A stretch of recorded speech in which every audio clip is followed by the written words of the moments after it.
Bonjour à toutes et à tous et bienvenue dans cette nouvelle vidéo de Autour de la vidéo. Aujourd'hui, on va parler d'une caméra de sport. Pas une GoPro, on va changer un peu. On va parler de la Toshiba Cameo X Sports. Voilà le joli petit package et on va en parler pourquoi.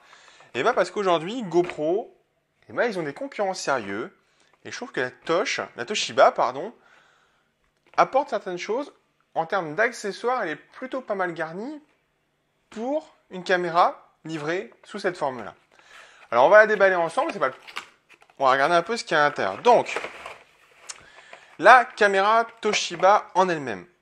Voilà comment elle est fournie. Donc le châssis est, je trouve, extrêmement costaud, voire énorme. Le système de fixation, là, on n'invente pas, c'est les supports de GoPro et donc là on retrouve la vis, l'écrou et les fameuses attaches classiques. Le boîtier étanche, il a 4 petits boutons derrière enfin même plus, il y en a 4 ici, le bouton power et le bouton de déclenchement. Ces 4 boutons là, vous allez voir, ça fait partie des petits plus que la Toshiba nous propose par rapport à GoPro, c'est un zoom. Donc on l'ouvre. Donc pareil, on pousse à droite et il s'ouvre. Je vais quand même faire un petit défaut sur ce châssis, c'est ceci.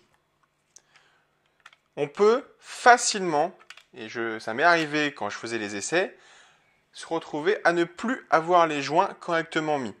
À première vue, vu quand même que les joints sont doublés, ça a peu d'impact, mais fallait le signaler. Donc la Toshiba, hop, elle est sous cette forme-là, donc elle est carrée, elle a l'écran intégré. C'est plutôt pas mal. On la démarre sur le côté, elle va faire un petit bip, voilà. On a la possibilité, donc là je vais lancer les enregistrements comme ça, je pourrais vous le mettre dans la vidéo. On a la possibilité de zoomer, voilà. Donc là, je zoome, et là, je recule. On va pouvoir évidemment voir nos vidéos sur cet écran-là. Et on va surtout pouvoir faire tous les réglages avec l'écran. Et cette fois, un écran couleur qui n'est pas tactile. Il n'est pas tactile. Mais on peut facilement, ou en tout cas intuitivement, faire les réglages. Maintenant, dans la boîte, il n'y a pas que la caméra. Et c'est ça qui est plutôt pas mal. On va avoir deux boîtes. Après, la boîte est vide. On va avoir la partie électrique fournie avec des adaptateurs anglais. Donc c'est plutôt pas mal si on est un habitué du voyage, on peut utiliser l'adaptateur dans d'autres pays. C'est plutôt confortable. Maintenant, en termes d'accessoires de série. Et là, on est vraiment gâté. On a, je vais tous les déballer. On a une sangle.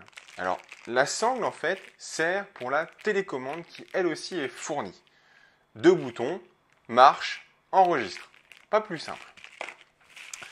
Ensuite, on va avoir l'accessoire pour venir mettre sur le guidon d'un vélo. Soit sur le guidon, soit sur une selle. En tout cas, c'est fourni et on peut directement l'utiliser pour faire des descentes de VTT. Dans les accessoires fournis de base, on va retrouver des patchs à coller soit sur un casque, soit dans des endroits un peu spécifiques où on n'y va pas souvent. On peut facilement utiliser ce genre de patch adhésif. Je n'ai pas regardé, mais c'est du 3M, donc on est dans les mêmes configurations que sur les autres caméras de sport. Dans les autres accessoires qu'on a, on a ce que moi j'appelle le changement de direction. C'est ce genre de petits accessoires où on peut passer d'une position horizontale à une position verticale ou la changer d'angle de vue. Ça, sur d'autres marques, c'est pas fourni de base. On a aussi une autre sangle qui, elle, sert pour la caméra. C'est une sangle qu'on va venir fixer. Vous savez, les casques de VTT ou les casques de vélo ont des trous pour laisser passer l'air et pour avoir du confort quand on fait du vélo. Cette sangle-là va venir se glisser à l'intérieur de ces trous-là et on va pouvoir venir y fixer la Toshiba. Et ça, je trouve que c'est plutôt pas mal pensé. Ça nous évite soit d'avoir quelque chose de collé, parce que sur un casque, les patchs 3M ne collent pas bien. La sangle, ça a son petit côté confortable.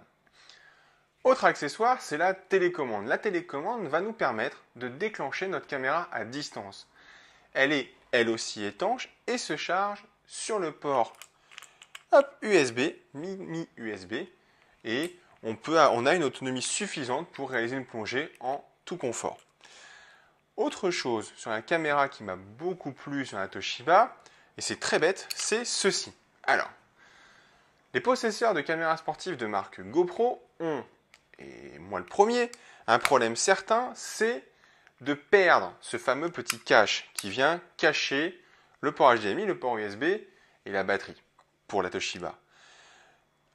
Sur les caméras GoPro, le problème c'est que ce support est amovible, il ne tient pas à la caméra. Là, il n'y a pas de souci, le support est juste avec nous, on ne peut pas le perdre. Maintenant, au niveau accessoire, contrairement à la GoPro, il n'y a pas de ventouse de fourni, donc on ne peut pas le ventouser. Maintenant, vous avez compris que les fixations sont identiques pour toutes quasiment caméras, donc on peut très bien utiliser une ventouse de GoPro sur la Toshiba. Mais en tout cas, elle n'est pas fournie et je trouve ça dommage. Maintenant, à l'arrière de la caméra, il y a 4 boutons, je vous le disais tout à l'heure, pour zoomer et dézoomer. Ça, c'est confortable et c'est super sympa à utiliser. Le bouton Play qui permet tout simplement d'accéder aux fichiers qu'on a enregistrés. Et le bouton de contrôle. Dans ce bouton-là, on va pouvoir régler aussi bien la qualité de la vidéo, donc on fait du 1080p, du 720p en 60 images par seconde, il n'y a pas de souci. On fait aussi du 240 images par seconde en WXGA, donc ça c'est idéal pour faire des ralentis quand on est en extérieur. En termes de photos, on va être à 12 millions de pixels au maximum, et elle a aussi un mode time-lapse. Maintenant, un défaut que j'ai constaté à l'utilisation, c'est la qualité des boutons quand la caméra est dans le caisson étanche. Je m'explique. On met la caméra dedans, il n'y a pas de souci, ça rentre. Hop, on la ferme. Et là, les boutons qui sont sur les côtés deviennent peu sensibles. C'est-à-dire qu'il faut vraiment appuyer dessus pour qu'ils fonctionnent. En gros, si on veut s'assurer que la caméra est éteinte, par exemple, il faut vraiment vérifier que la petite LED qui est en façade ne clignote plus. Sinon, je me suis fait avoir, je me suis retrouvé avec une caméra qui était vide, tout simplement parce que je pensais avoir appuyé suffisamment, et finalement, pas du tout. Et cela est valable pour aussi bien les boutons de contrôle qui sont derrière, que pour le bouton de déclenchement, que pour le bouton de marche arrêt. Donc sur cette caméra-là, dans son caisson étanche, il faudra vraiment appuyer dessus. Pour acquérir cette Toshiba Cameo X Sport, il faudra débourser une somme qui est, je trouve, extrêmement raisonnable face à ses concurrents. Il faudra débourser 249 €. Je tenais au passage à remercier la boutique Love&Pix qui me l'a fournie pour que je puisse la tester pour vous et vous proposer dans cette première partie une présentation générale du produit. Et ensuite, je vous ferai une petite vidéo de démo en fonction des différentes résolutions pour que vous puissiez juger de la qualité du produit. Mais néanmoins, 249 € avec tous les accessoires fournis, le positionnement de marché est juste au top. On se retrouve avec une caméra sportive confortable. Elle a quelques petits défauts de jeunesse. Néanmoins, elle est extrêmement utilisable tout de suite. Je vous invite à vous abonner à la chaîne YouTube en cliquant sur ce petit bouton en haut. Et je vous donne donc rendez-vous pour une prochaine vidéo.